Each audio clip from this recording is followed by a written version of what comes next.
नमस्कार मंडळी. आज आहे रविवार आणि रविवार माझ्यासाठी ना थोडासा स्पेशल असतो, कारण की त्या दिवशी रोजच्यासारखी दगदग नाही, धावपळ नाही. सगळी कामं ही निवांत करावी लागतात, पण करावीच लागतात. असं नाही आहे की बाहेरच्या कामाला सुट्टी आहे तर घरच्या कामाला पण सुट्टी भेटेल.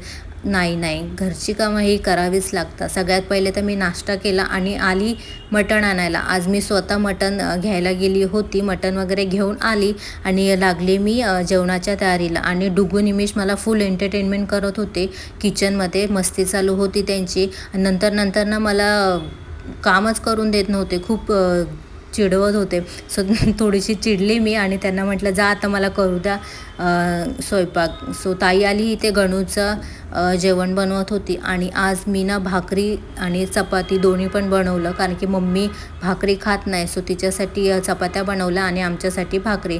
मटणचा रस्सा भात झाला आहे आणि किचन वगैरे सगळं आवरून मी आली इथे हॉलमध्ये. आणि ना गणूची चालली होती रडारड, कारण की माऊ घरी असली की त्याला काय होतं काय माहिती, वेगळ्याच धुंदीमध्ये असतो तो.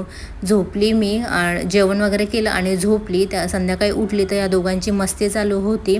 सो थोडी इकडली तिकडली कामं केली आणि असा काही संपला माझा दिवस. भेटूया आपण नेक्स्ट व्लॉगमध्ये. बाय.